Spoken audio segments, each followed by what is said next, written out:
ජීවිත සකස් කරගෙන කටයුතු කරනවා. ඒ නිසා එතුමාට ඕනතරම් පින්දහම් කටයුතු තමගේ ජීවිතයේ සිද්ධ කරලා තියෙනවා. වාර්ෂිකව විවිධ දාන ධර්ම ආදී පින්කම් සිද්ධ කරනවා.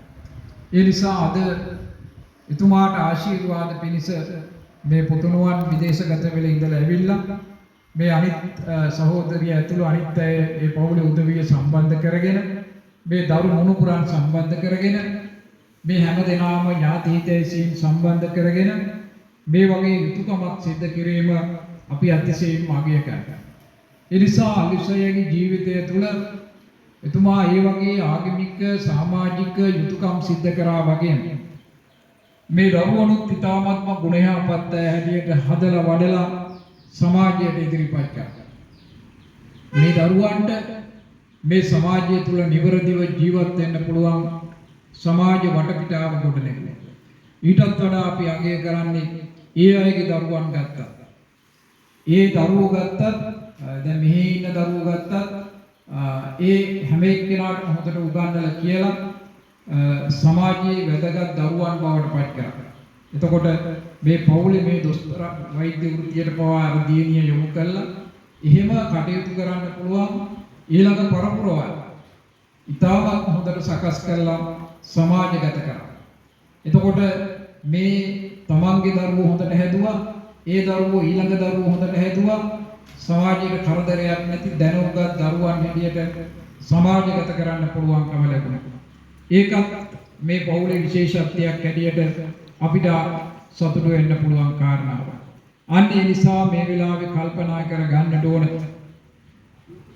මේ මහා සංඝරත්නය වැඩම කරගෙන ඇවිදින්න මේ වෙලාවේ මේ දානීය පූජා කරලා මේන් අපි ජනිත කරන පිනේ ශක්තිය තුල ආශිර්වාද ලබනවා වගේම මියගිය අය සිහිපත් කළා, ඒ අයට පින් සිද්ධ කළා, පින් අනුමෝදන් කළා, ඒ අයගේ පරලොව ජීවිතත් සුගතිගාමී ජීවිත බවට පත් කරන්න පුළුවන් හැකියාව ශක්තිය අපිට මේ තුල උදා කරගන්න පුළුවන්කම තියෙනවා.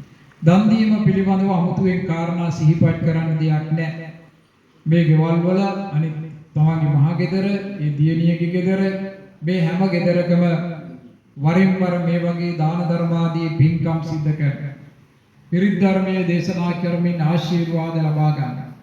එතකොට අලිසය තමන්ගේ ජීවිතයේ අන්‍යයන්ගේ පින්කම් වලදී බොහෝ ආගමික වත්පිළිවෙත් මම අර මුලින් කිව්ව කාරණාව පැරණි සිරිත් සම්ප්‍රදායන් එක කටයුතු කරන්න පුළුවන් කෙනෙක්. මෙතුමාගෙන් පිරිත් ධර්ම දේශනාවක ඒ කරන වත්පිළිවෙත් පිළිබඳව ඉගෙන ගන්න පුළුවන්. දානයක් දෙනකොට ඒකේ වත්පිළිවෙත් අද සමාජය තුළ බොහෝ අයට මේ වත්පිළිවෙත් පිළිබඳව අවබෝධයක් නැහැ. මෙතුමාට මේ වත්පිළිවෙත් පිළිබඳව මෙතුමා තමන්ගේ ජීවිතයේ අනන්තවත් ඒවා සිද්ධ කරලා තියෙනවා. ඒ වත්පිළිවෙත් පිළිබඳව හොඳ අවබෝධයක් මෙතුමාට තියෙනවා. අන්න ඒ නිසා දන් දීම පිළිබඳව තමන් ප්‍රායෝගිකව තමන්ගේ ජීවිතයේ දාන ධර්ම ආදී පින්කම් සිද්ධ කරලා තියෙනවා.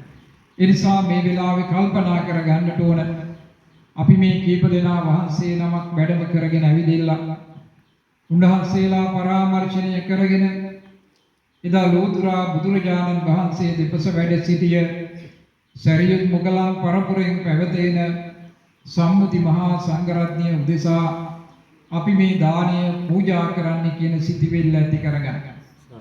ඒ නිසා මේ දානය පූජා කරනකොට අපි සිහිපත් කරගන්නට ඕන අපි සංඝසතුව දන් දෙනවයි කියලා කියන්නේ මොකක්ද කියන කාරණාව පිළිබඳව.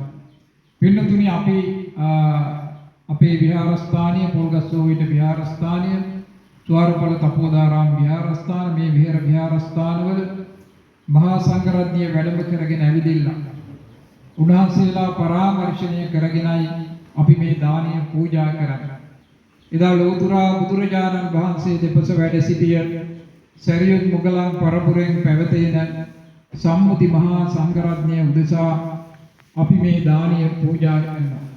දන් දීම තුළින් අපිට ආයුෂය, වර්ණය, සැපේ, බලය, ප්‍රඥාව කියන පංචවිධ සම්පත්තියක් ලබා ගැනීමේ හැකියාව, ශක්තිය